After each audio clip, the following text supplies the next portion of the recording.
አይምሮአችን ውስጥ ሁለት ተቃራኒ ኃይሎች አሉ። አንደኛው ተስፋ አትቁረጥ ትችላለህ የሚል ሲሆን ሁለተኛውና ድምፁ ጎልቶ የሚሰማው ደግሞ አትችልም፣ ዋጋ የለህም፣ ሁሉም ነገር አልፎብሃል የሚል ነው። ወጣቶች ነገን በናፍቆት ከመጠበቅ ይልቅ ብሞት ይሻላል ወደሚል ተስፋ መቁረጥ ውስጥ ገብተዋል። ይህ የሆነው አይምሮአቸው በውድቀት ትረካዎች ስለተሞላ ነው። ባለትዳሮች በፍቅር የጀመሩት ህይወት ዛሬ ወደ ጦር ሜዳነት ተቀይሮ ሊሆን ይችላል። ምክንያቱም እርስ በርስ ከመደማመጥ ይልቅ እያንዳንዱ የራሱን የውስጥ ቁስል በሌላው ላይ ስለሚወጣ ነው። ዛሬ ስለ አንድ ትልቅ ዓለም አቀፋዊ ጦርነት እንነጋገራለን።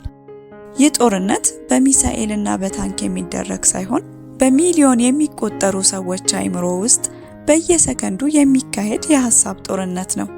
ምናልባትም ብዙዎቻችሁ ማታ አልጋችሁ ላይ ተኝታችሁ አካላችሁ ደክሞት ሳለ አይምሮአችሁ ግን እንደ ባቡር ሲገሰግስ አድራችሁ ይሆናል። ለምን እንዲህ አደረግኩ በሚል ጸጸት ነገ ምን ይውጠኝ ይሆን፣ ሰዎች ምን ይሉኛል የሚሉ የጥያቄ መዓት አይምሮአችሁን ሲያናውጠው ያድራል። ወጣቶች ከሶሻል ሚዲያ ስክሪን ጀርባ ተደብቀው ይሰቃያሉ። ባለትዳሮች ሰላም ርቋቸዋል። ብዙዎች ተስፋ መቁረጥ የዕለት ተዕለት ዕጣ ፈንታቸው ሆኗል። ይህ ጉዳይ ሁላችንንም ይመለከታል። እስከ ቪዲዮ መጨረሻ እንድትከታተሉኝ ጋበዝኳችሁ። በዚህ ዘመን አብዛኛው ሰው በዝምታ ውስጥ ሆኖ ይጮሃል። በአካል ከሰው ጋር ቁጭ ብሎ አይምሮው ግን በሺህ ኪሎ ሜትሮች ርቀት ላይ ባለ የጭንቀት ሜዳ ላይ ይጋልባል። ብዙዎቻችሁ አሁን እየተሰማችሁ ያለ ስሜት ድካም ብቻ አይደለም።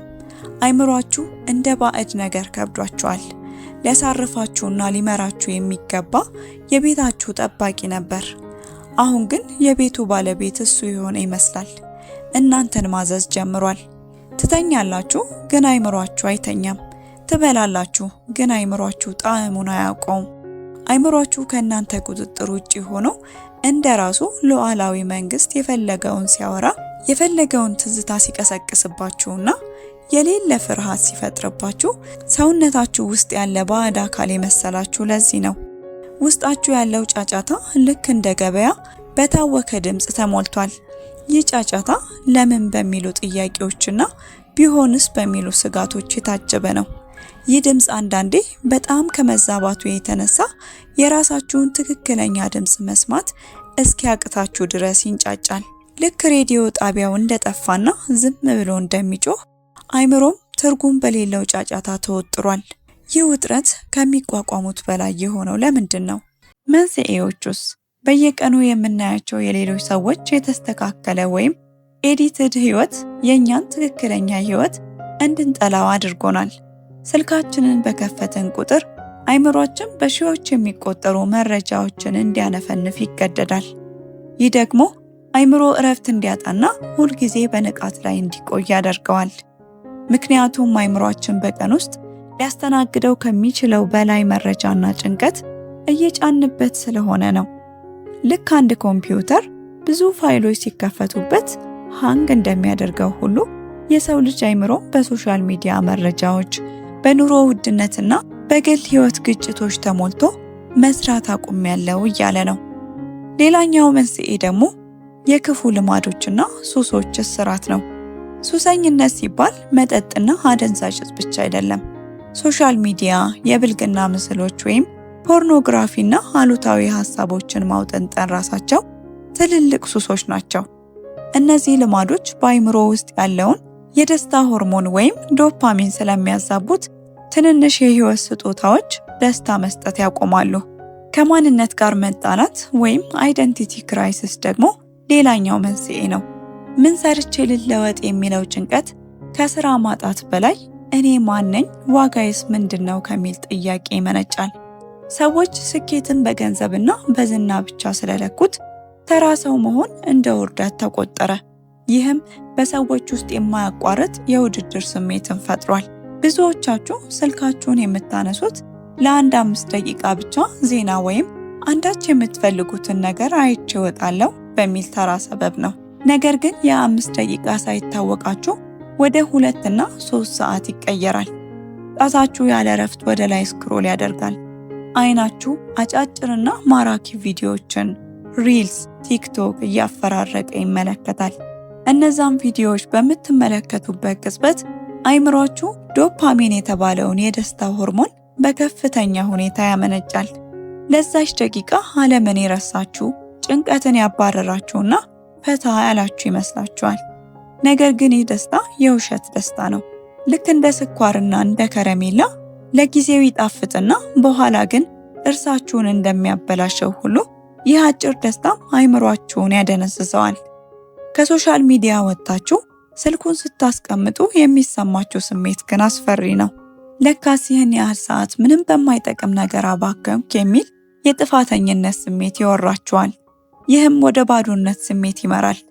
አይናችሁ ደክሟል፣ አንገታችሁ ዝሏል። አይምሯችሁ ደግሞ በሺህ የሚቆጠሩ የማይገናኙ ምስሎችን ተሞልቶ ይቃትታል።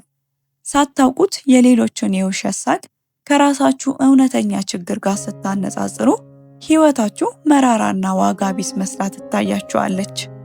ይህ ከፍተኛ ጸጸት አይምሯችሁን ለሁለተኛ ዙር ጦርነት ያጋልጠዋል። የአይምሮን የነፃነት አዋጅ ለማወጅ የዲጂታል ገደብ መፍትሄው ነው።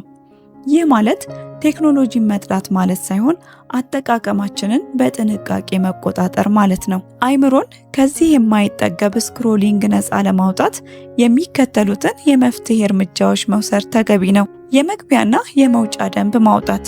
ስልካችሁን ከመንካታችሁ በፊት ለምን ልገባ ፈለግኩ የሚለውን ጥያቄ ለራሳችሁ መልሱ። ለስራ ካልሆነ በስተቀር ዝም ብላችሁ አይምሯችሁን ለማዝናናት ከሆነ የጊዜ ገደብ ማውጣት ተገቢ ነው። ለምሳሌ 20 ደቂቃ በስልካችሁ ላይ አላርም ሞልታችሁ መግባት። ሰዓቱ ሲሞላ ያለምንም ቅድመ ሁኔታ መውጣት። አብዛኛው ሰው ሰዓታትን የሚያባክነው ማታ አልጋ ላይ ሆኖ ነው። ስልካችሁን ከመኝታችሁ ራቅ ያለ ቦታ አስቀምጡት።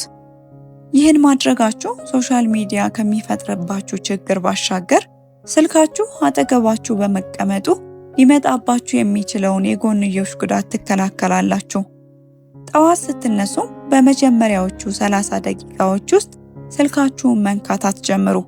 አይምሯችሁ የሌሎችን ጩኸት ከመስማቱ በፊት የራሱን ድምፅ እንዲሰማ እድል ስጡት። በተጨማሪም ኖቲፊኬሽን አጥፉ። እያንዳንዱ ኖቲፊኬሽን ኑ እዩኝ የሚል ጥሪ ነው። ይህ ጥሪ ትኩረትን ይሰርቃል።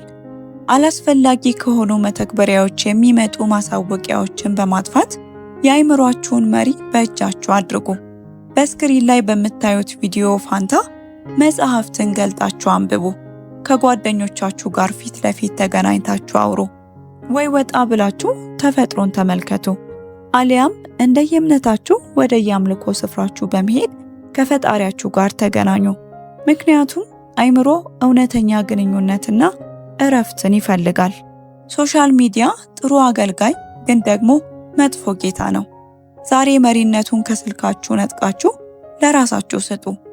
ውድ ጊዜያችሁ የህይወታችሁ አካል ነው። በማይጠቅም ስክሮሊንግ አትቅበሩት። ሌላኛው መፍትሄ ደግሞ ከራሳችሁ ጋር የምታወሩትን ወሬ መቀየር ነው። አልችልም የሚለውን ሐሳብ እንዴት ነው የምችለው በሚል ጥያቄ ተኩት። አይምሯችሁ ባሪያችሁ እንጂ ጌታችሁ እንዲሆን አትፍቀዱለት። የሐሳብ ቁጥጥርን ወይም ማይንድፉልነስን አጠናክሩ።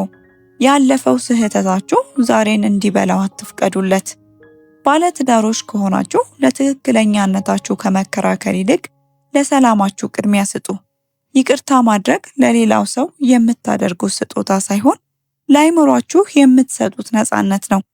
ምን ሰርቼ ልለወጥ የሚለው ጥያቄ መልሱ በእጃችሁ ካለው ጀምሩ ነው። ትልቅ ለውጥ የሚመጣው በየቀኑ በሚደረጉ ትንንሽ መልካም ልምዶች ነው።